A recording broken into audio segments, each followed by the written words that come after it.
Today is the 20th of September. No, it's not. It's the 20th of December.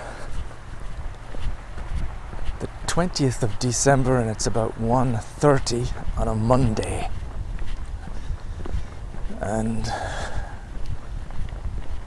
I am in bad form today. I actually really need to walk, and I need to talk, I think. So today it's 5 days from Christmas.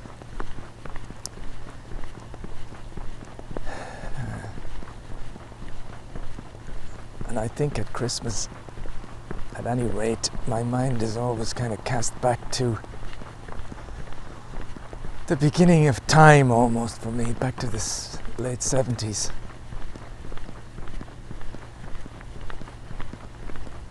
I don't need to go on about it because I'm the one listening back to this tape, and I know exactly what I mean by that. There were some moments in those periods when I felt so happy. Just looking at the Christmas tree, singing along to the couple of Christmas albums we had.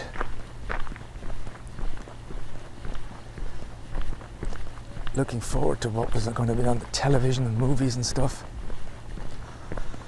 Or feeling very relieved that we were finished school and school exams.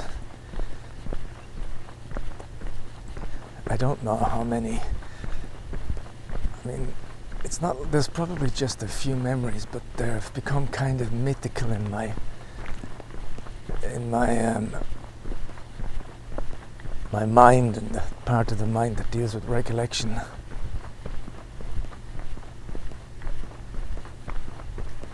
And it was just a time, I suppose it represents a time when there was no real fears and doubts like there are now. There was that certain amount of stability in a family and a sense that you could be anything and you could be happy. It's impossible to put these things into kind of a concise sentence. I could write a book on just that feeling I had in 78, Christmas, coming home in the snow, and what it represented and how it keeps coming back to me.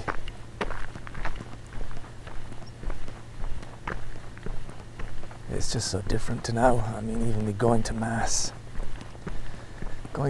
all the way up to Christmas, and midnight Mass, and going to Mass around Easter, all those things, it just seems, it was such a different time. I suppose everybody says that gets older.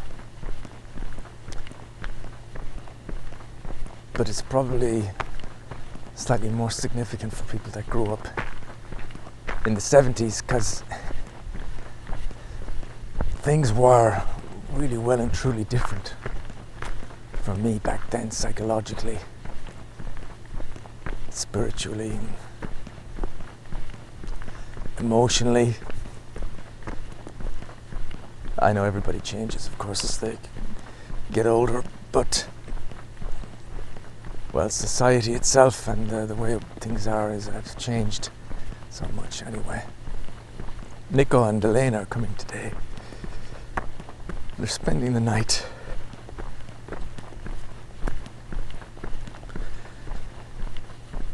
And Flo, for various reasons, who knows the exact, but she's been in really bad form over the last couple of days. There's the usual stuff with the Connemara, and there's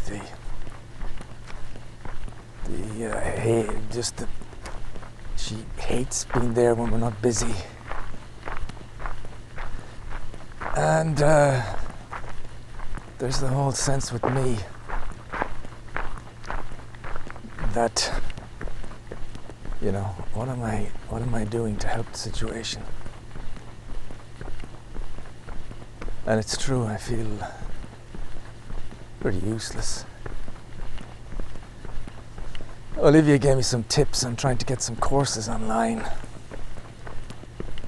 to get me started on perhaps working remotely or working from home, whatever, and I haven't looked at them yet because I've been obsessed in this Anno game with my new laptop. That's just the way things go for me. I get totally... And it's been consuming me the last few weeks, this game. It's all I do. I'm just into this big campaign, and I'm doing all these parts of the game that I have never done before, and they've been there for like, it's been 2 years or so now with this game, and I've finally gotten around to do all these things. And then last night, it was a bit of a bad Anno session. Things went wrong. I was trying to build the airship, and I couldn't figure out where Nate had left the gas for me that was necessary to continue in the game, and I restarted the game. And then all my AI opponents went to war with me, and I had to restart again. And it was just... And then after that I started playing chess at like 2, 3 o'clock in the morning, and I lost 10, 20 games in a row, and I went to bed in such a state of anger and frustration over that, over the situation with Flo and me being just useless.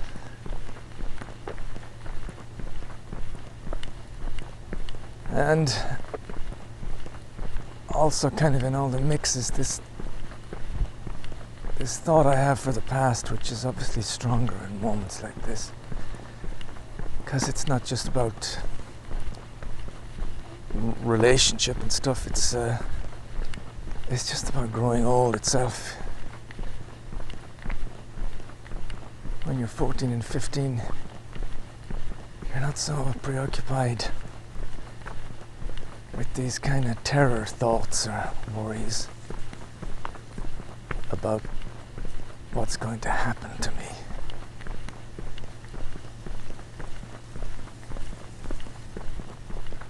I was worried over other things then. I mean, there was exams, and there was probably this and that, but the future was bright.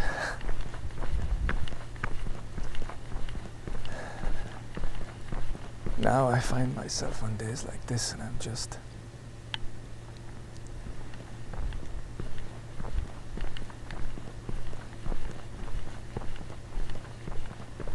like I've said many times probably, I don't feel any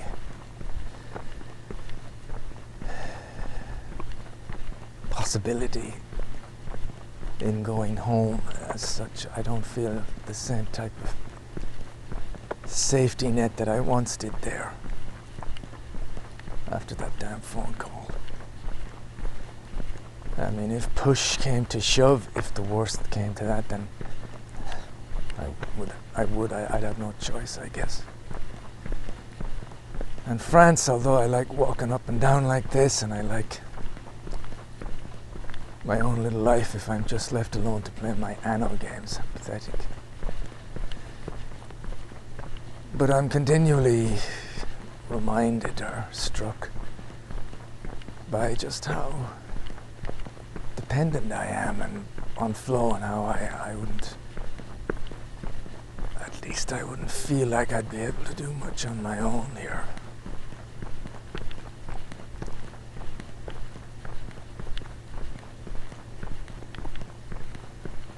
I don't feel I want for much. I just kind of could be just left alone. Sometimes dream I could win the lottery. Not have to worry about work, and not have to worry about a place to live and the future, and just have my small 1 or 2 bedroom apartment. Have some kind of routine that I liked.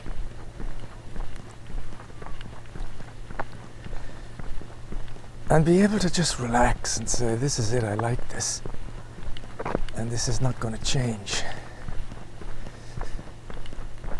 It's a really stupid way to look at things, because everything changes. That's the whole nature of existence. It's changing every second of the day. It's always changing, and no one knows what changes are going to come. Nobody knows.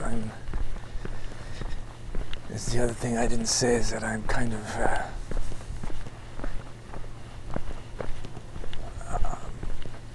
the level of anxiety and fear is extremely high lately.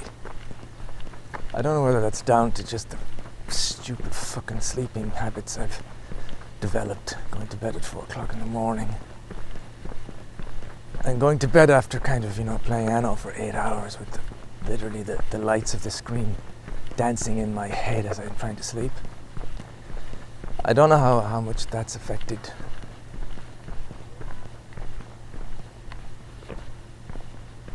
the psychology, but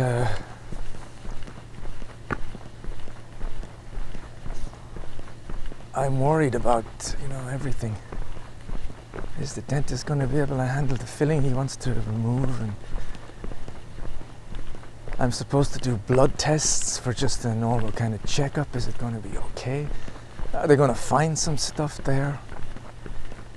Is all this stress that I kind of feel under going to develop and transmute, as Nate would say, into something physical inside me? Am I going to develop some kind of cancer? I woke up the other night in bed and I had a pretty bad pain in my ear, and that just immediately made me panic. Almost a panic. Is this it? Am I developing something? Because I'm just aware, as bad as things are, they could get a hell of a lot worse.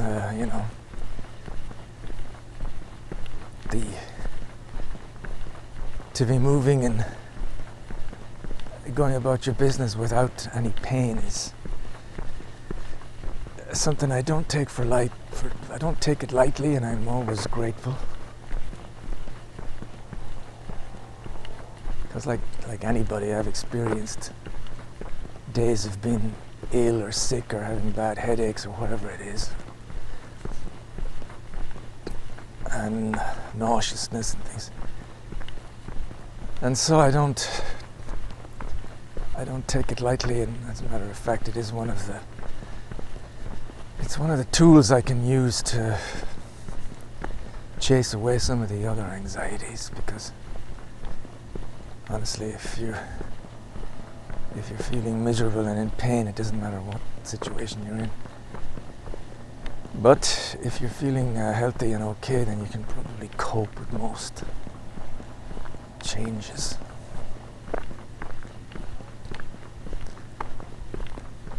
So that's the way I am today on this 20th of January. It all seems so kind of made worse because of this whole Christmas week, because of the nature of my relationship with Ireland now as well, the COVID and the lack of going back home. Haven't been home in years. The phone call with my mother,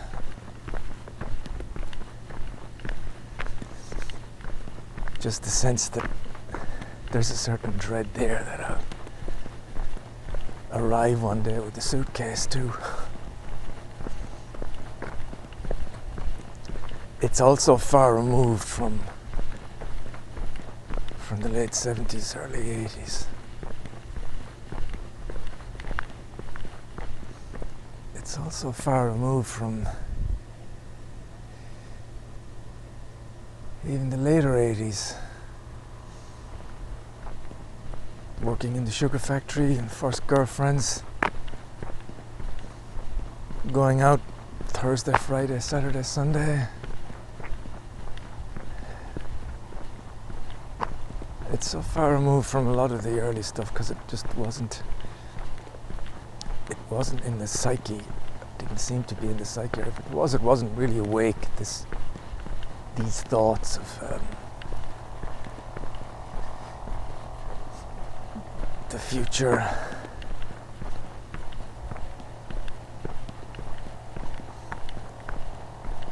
And just a sense of unhappiness right now. I should have really, maybe I would have been better off to just plug myself into some music today, and just, music can have a great soothing effect.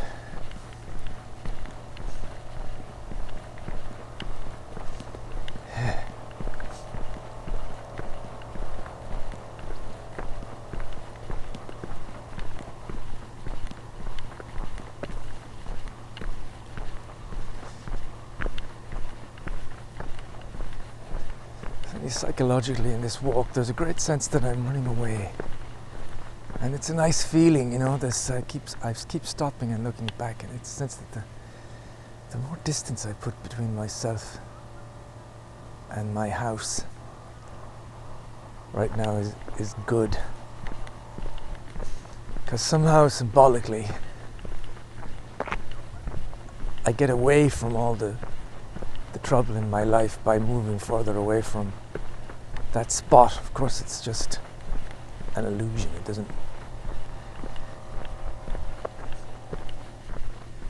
But there's some kind of therapeutic element in it of just moving further away. I don't know how that works. I guess it's just a common sense of that notion that maybe you can run away from all your problems, you know.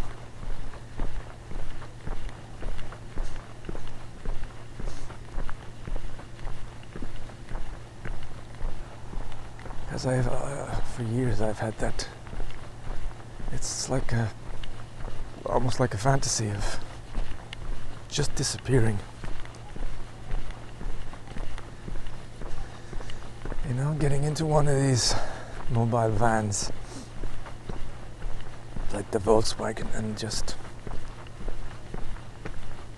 going.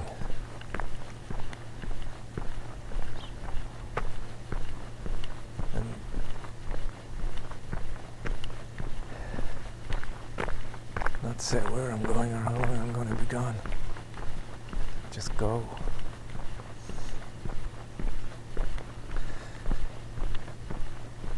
And then there's a nice thought in just finding a nice place somewhere. If you had £1 million or something, so you didn't have to worry about the French language and getting a job. And you could just hire out a small place, or buy a small place, and just hide from everybody. Cut all the links. There isn't that many left to cut.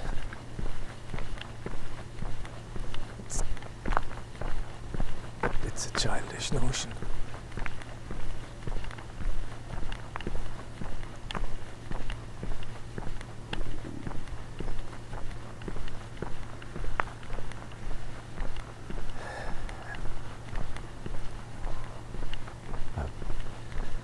I'll bounce back. I always do.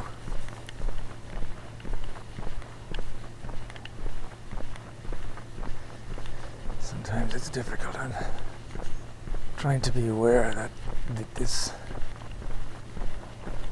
set of anxieties and thoughts is just fleeting, and it's based on maybe a lot of biology and the bad sleeping habits and the triggering mechanism of being reminded of your lack of ability the day the Connemara is sold.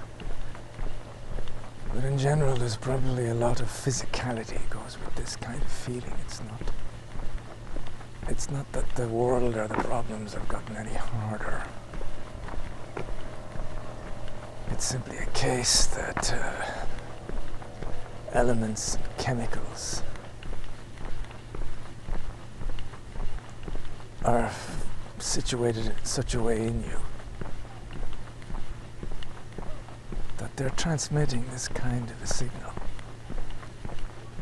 this negative signal, where it's like putting a dark filter on a camera lens. Everything looks distorted in a negative way.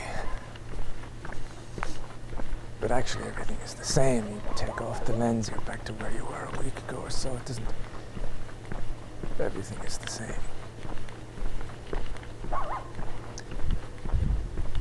It's just your feelings are a little muddled. And your psyche, your thinking.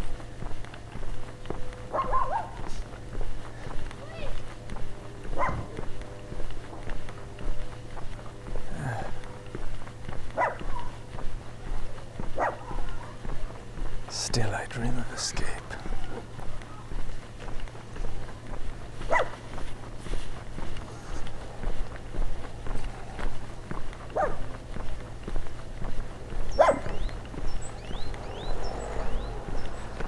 I have to say, there still are times when suicide, if it were painless,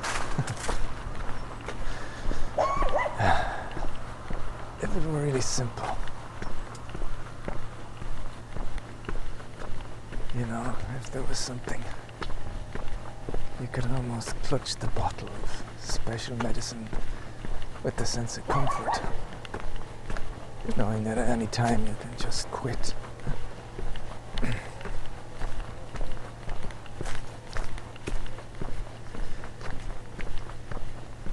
I reckon a lot of people must start thinking about thoughts like that when they don't really see any... They don't see any point to the future. There's nothing long-term that they want to hang around to see, you know? There is no project or anything. There's just always a sense that it's just either not going to get any better or will just steadily get worse.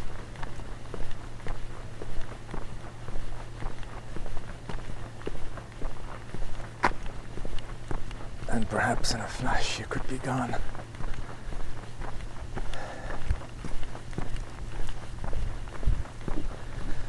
And whether there's anything after or not, who cares?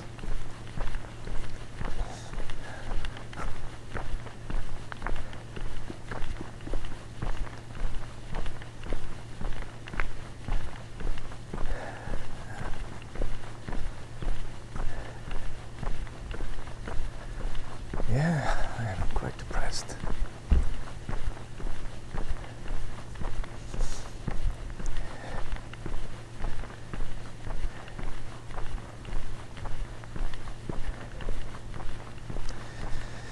I think there's stuff just under the surface too. There's unconscious stuff. And it really is just out of reach, you know. But for instance, there's always a sense of being judged a bit when Flo's family are around. They're gonna ask me how am I. There's a sense of, I don't think it's envy, but just the effect that Olivia, who seems to have got things together very much, at least he's independent and he's able to support himself. And it would seem he's never going to struggle for work, and that means a lot to me right now. You know, it's kind of a dream to be independent. Imagine being independent. So there are these things just under the surface, and I think the visit of Nico, it's stirring things for me. It brings back the real or imagined watchful eye of other people onto me. It makes me wonder of the discussions, if any, and I'm sure that there'll be very occasional, that people would have about me, their opinion on me.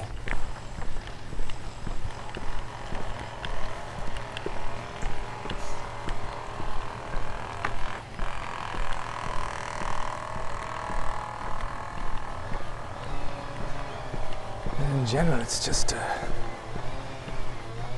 it's a bad feeling.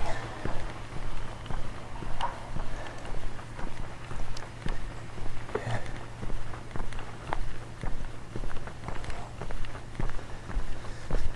I guess I was just thinking of alcohol, and I just became aware that at least I'm lucky in the sense that I'm not tempted to drink because I know it wouldn't be any kind of a solution. I'm psychologically strong on that area. When I think of drinking and the immediate effect of going beyond some of these worries and stuff. But my mind doesn't really go there. It goes to tomorrow morning. It goes to that dreadful feeling of waking up and feeling I'm back in 2013 again. And so at least, if nothing else, I'm very strong on that aspect. There's nothing to be gained from that, and I'm really well aware of it. And even right now in this state I'm in, there isn't any temptation from that area at all.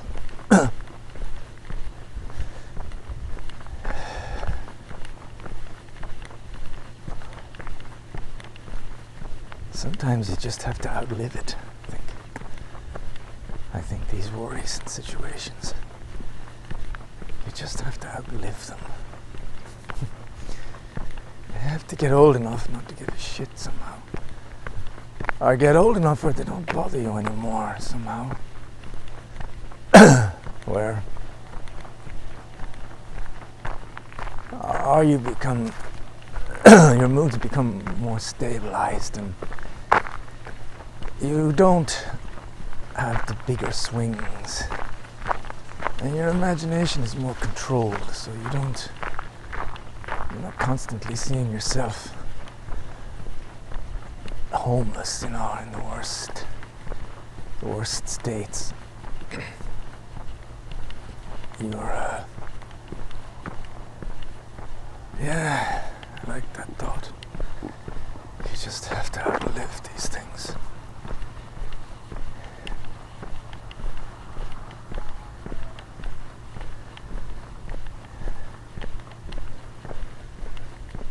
I'm on top of the hill where the old house is. It's a beautiful day today. There's not a cloud in the sky, big low sun.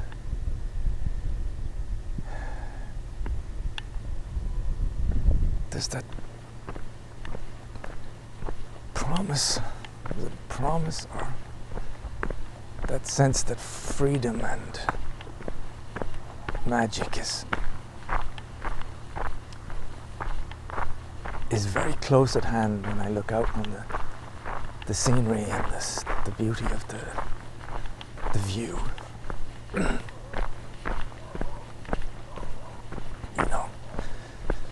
That the bad spell I'm under could be broken, like you see in the Walt Disney movie cartoons. Could be broken.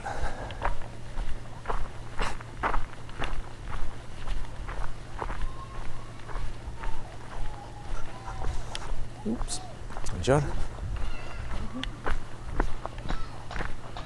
Could be broken.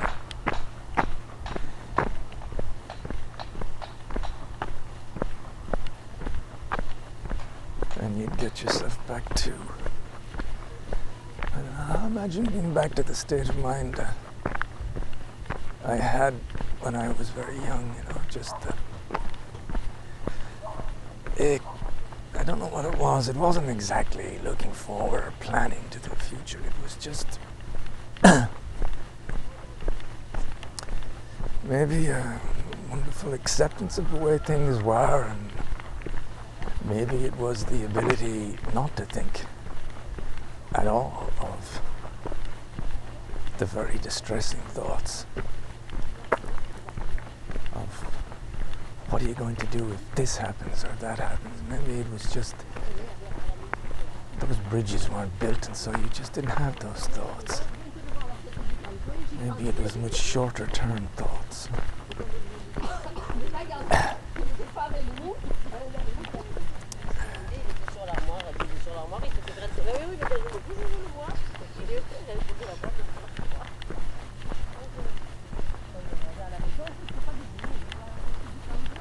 Maybe it was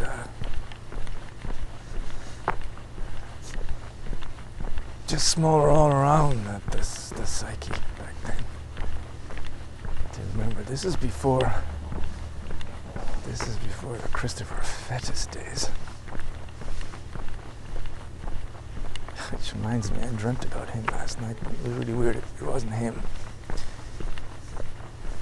There's this guy, and I'd wanted to meet him in the dream somehow, and he was, because I thought he was Christopher Fettes, and I thought, I'm gonna meet up with him and introduce Flo to him. She's gonna be kind of her mind blown by this guy, and then we met up, and it was this guy, and I thought, well, it must be Chris. He's just changed because he's very old now. But he was kind of not the same. He was rambling. He was like insane about things, and he was boring, and it wasn't interesting. And in the end, I realized this isn't the same person. And I don't mean it was, but he just changed. It was a different person completely. And I realized there was more than one person with that name.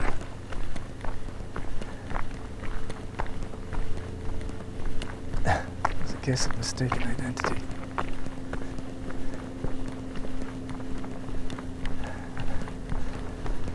I can very easily see great symbolism in that dream.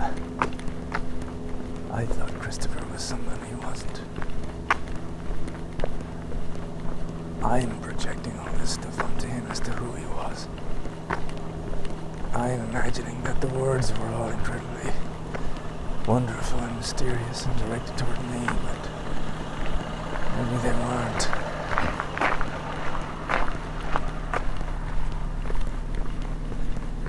Maybe he wasn't who I thought he was anyway.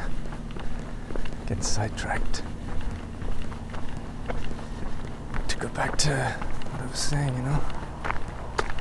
to make things smaller, but that kind of an idea, of course, is something that Flo would not like. She'd see me as making my circle even smaller, by becoming even more childish. If I was able to not worry about anything.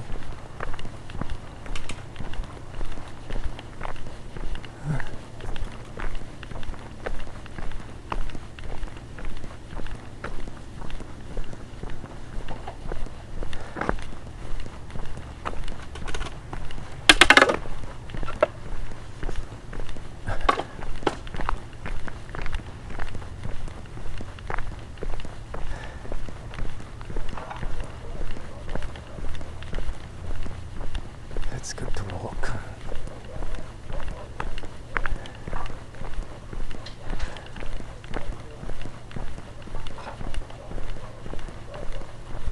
Got a guy standing in front of me here, so I can't talk, let pass by.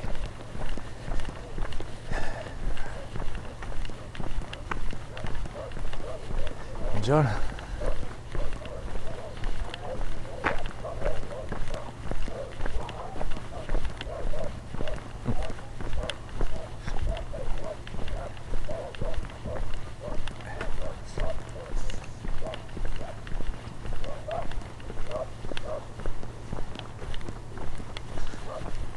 I guess that's all, really. Anything else to say?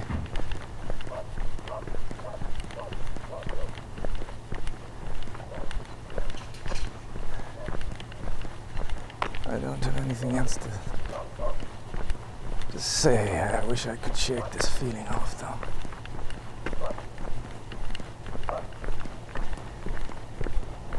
I do wonder sometimes if there wasn't that dark heaviness, even there when I was younger, and I just forgot about it.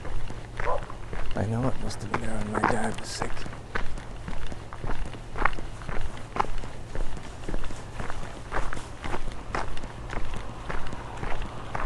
Enjoy. So yeah, I don't know. I wonder. You wouldn't have had the thoughts you have now. But maybe that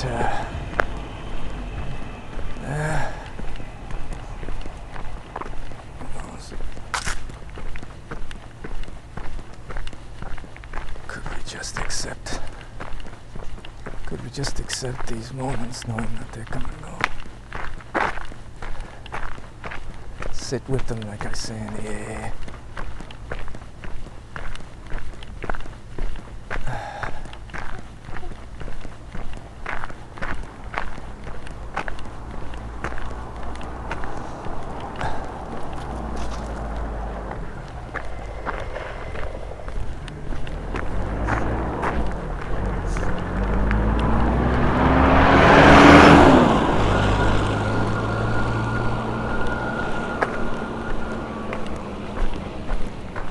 Sit with them.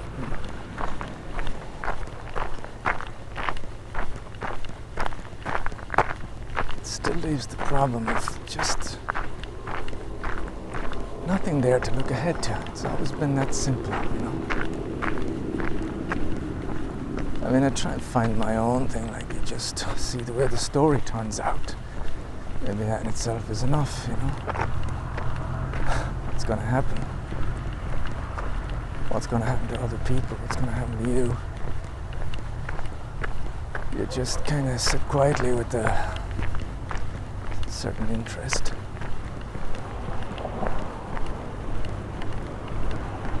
Or you dream of the day that all the cryptocurrencies will start to go up and keep going up. And one day you'll be very rich and maybe you'll be able to really book a holiday somewhere you really feel good about. Let's say Narbonne-Plage or Grisons. And just go off for 6 months or something.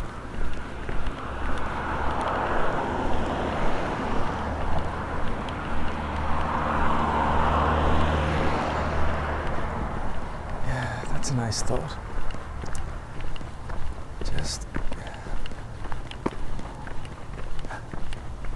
It's all about hiding for me. It's such a big part of my psyche ever since I was a kid and I stood at the back of the garden and the light on the street threw a big shadow over the trees behind me and you couldn't see me if you were standing in front of me because I was in the shadows. And it always generated a very secure feeling. If we were playing hide-go-seek as kids, I'd hide in the most unfindable spot. And of course, the game would finish and end and everybody would have gone home before I would move. Nobody ever found me.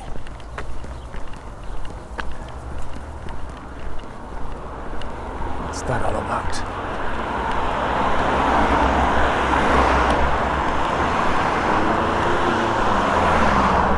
Why do I want to hide?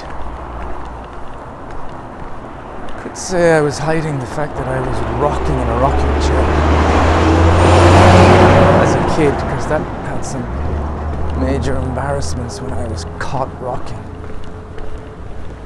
by some people. But the thing is, I seem to have this. My mother often says that she could leave me alone in the cot in my room and I just was happy. I didn't want to be disturbed. And that's going back to when I was a a matter of months old.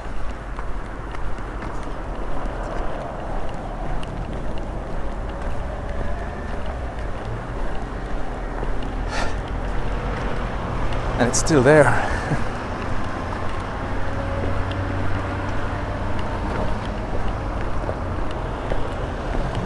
Just to hide.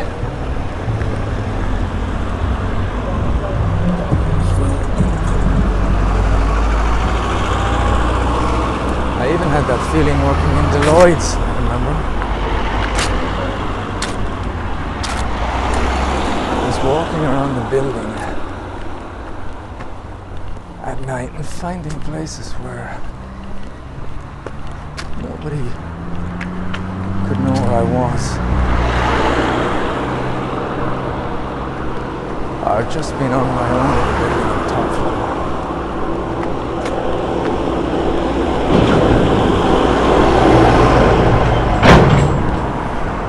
And feeling that sense of space, you know, knowing that there's nobody on the... I'm on the 8th floor and there's no one on the bottom 6 floors, and there's just one more guard maybe on the ground floor. I could almost sense it. Maybe I would be one of these guys that would be happy living at the top of the mountain on his own.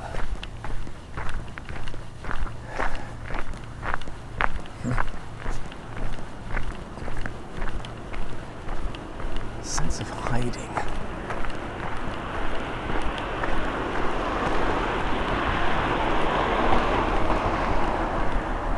Like this walk, for instance, getting away.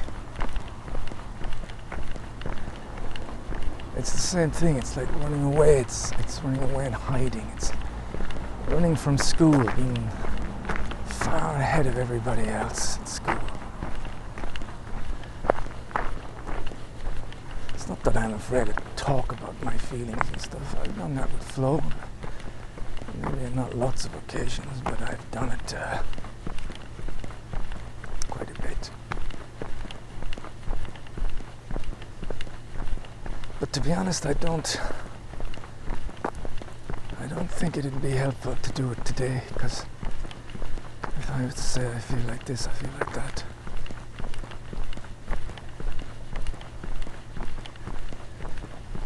you really want someone to more acknowledge, to have a certain empathy to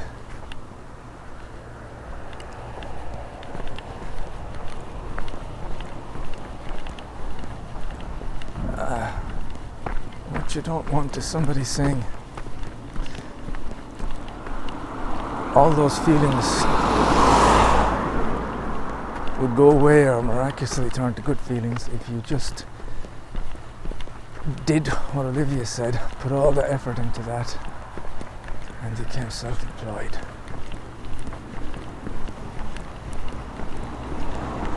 That's what Flo has a tendency of doing. Even when the problems are just, they're rooted in the very makeup of the person and their, you know. And sometimes you just want someone to say everything's gonna be fine. And again, that's not something I think Flo would in any way be happy doing. She detests this kind of mother figure aspect.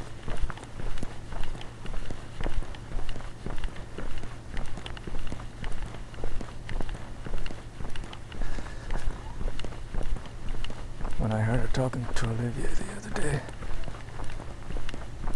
and I would try and say something in French occasionally, but they both kept talking to each other.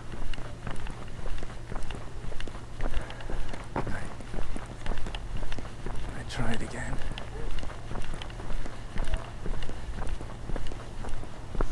But there's now, especially from Flo, there's a built-in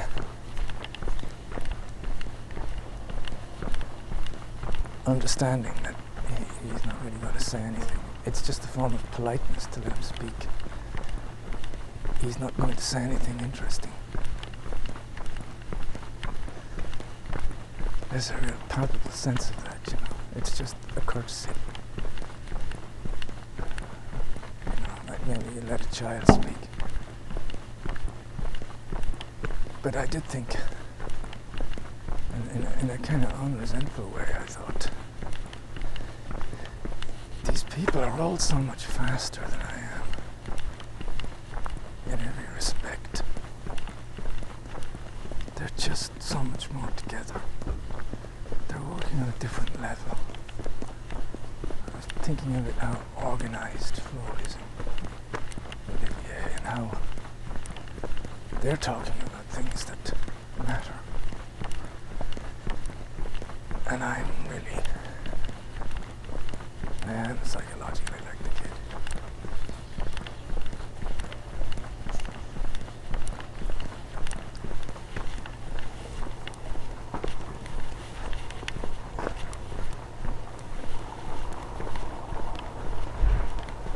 And it's probably true what I said doesn't really matter.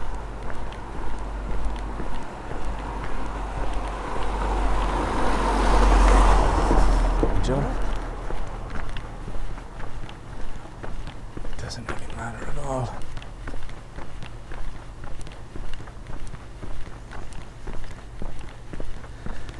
It's not something I think about too much, but I think again it's one of the elements that's spinning around just in the outside of the consciousness.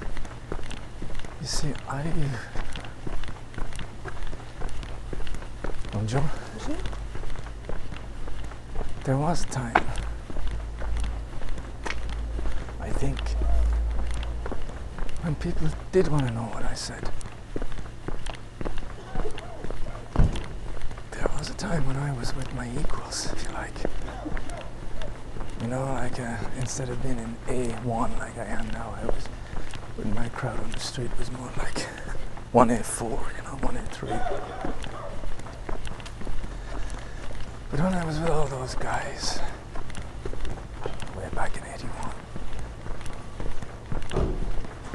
if there was a situation, they did want to hear what I had to say. And I don't think back then it was just politeness. I think there was a genuine interest. It's one of those things that I go on about a lot. It's the one thing about YouTubers that I envy the most is that they have an audience out there, the guys that review things. And they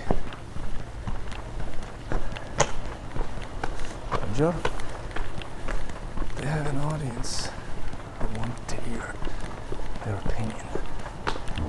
That's something I've always dreamed of. Some comment in the comment section, someone would say, I can't wait till Eddie makes a video saying what he thinks of this game or this thing or this person or this movie. It must be so rewarding to have actually have people who want to hear what you have to say.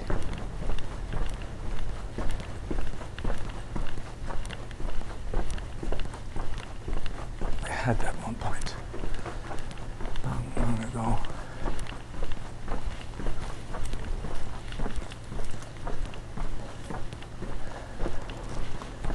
And somehow it's gone to the opposite of that. Where people let you talk out of courtesy, but I've arrived.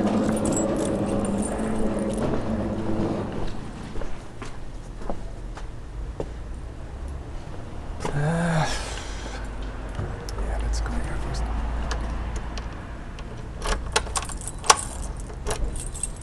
I want to go to the jewelry shop down the road from the Connemara here. Get Flo something.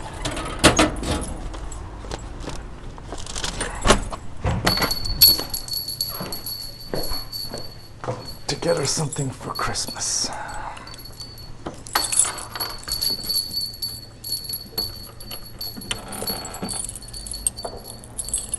Not because I'm a great husband. This is very Nietzsche, but because I want to cover my ass so that I don't feel bad with myself because I didn't get Flo anything for Christmas. That's the reason. It's not the surprise Flo, it's not the please Flo. It's just to make myself feel a little bit better. How about that?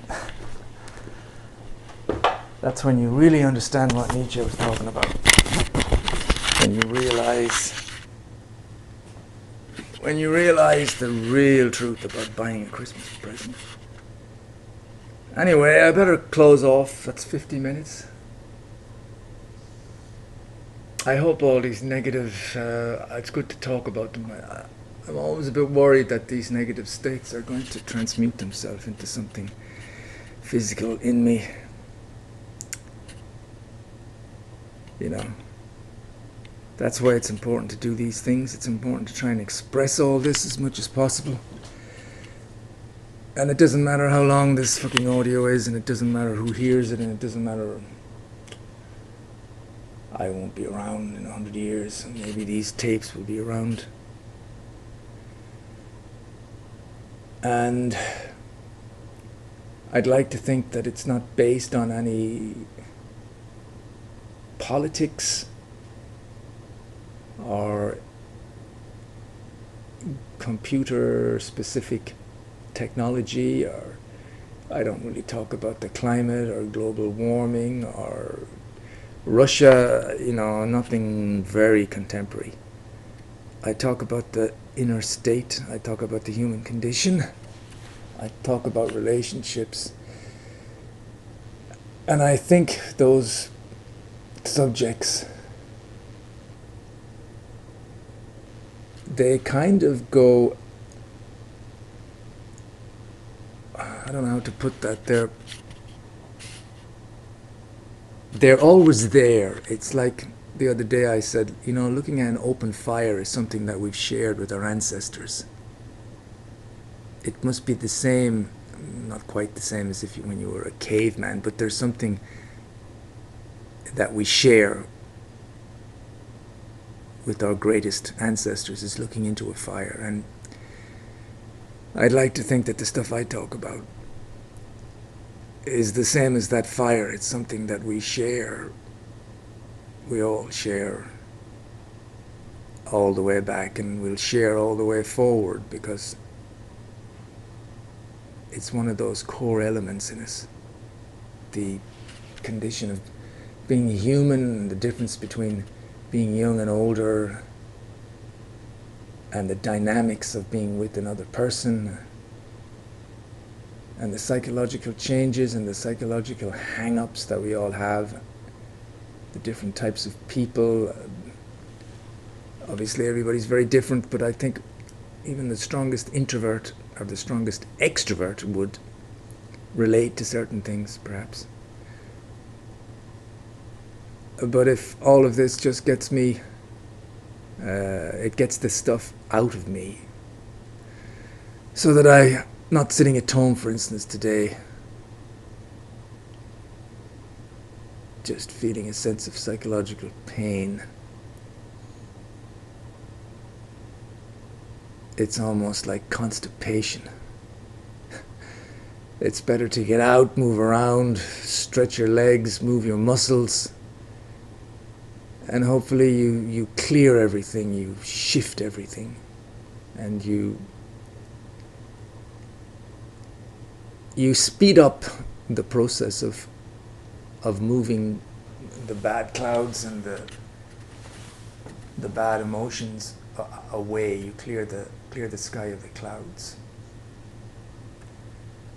and also you maybe clear away some of the psychological stuff in terms of its connection with elements within the body, like you help produce more dopamine, or you help produce, that's the only thing I can think of is dopamine. I don't know what it is even, but it represents all the chemicals in the brain and the neurons that create a sense of well-being. You know, you somehow generate the production of more of those, and they in turn combat the bad enzymes.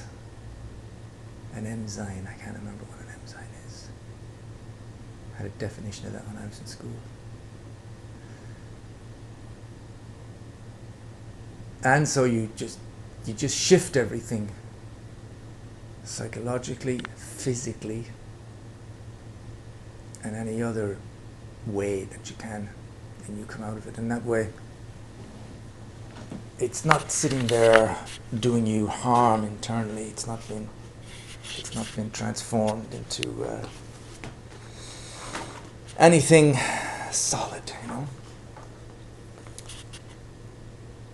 Okay. I shall leave it there on this 20th of December, and it is almost 3 o'clock, 4 minutes to 3. So I'm going to have a coffee. I'm going to go to get the present for Flo, and then I'm going to go home.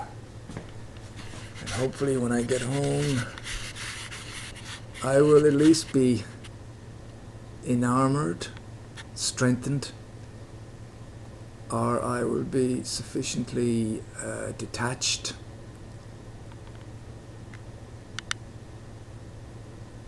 spectator-ish.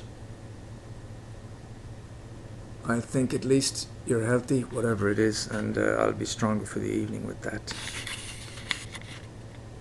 So goodbye for now. I'll just leave you with the thought that the crypto markets on this day, 20th, are not doing too well. We've been going down steadily in a lot of ways over the last 4 or 5 weeks. AID is about 120. Bitcoin 45, 46. Ethereum 3,600 or something, 3,800. Binance 550. Polkadot, which was up in the 40s, is now about 20. So I'd say over the last couple of weeks, a lot of the currencies have dropped by maybe 40%. Anyway, I say that now, and I wait with the joyful expectation of listening to this thing, this audio tape, listening to it. I'm hoping to listen to it in a few years' time and smile with a wonderful contentedness and say it all worked out in the end. The crypto markets, little did you know that they were about to take off for the moon in February. Hopefully that's what will happen. That wouldn't solve my problems, but it sure would take away some of them. Adios.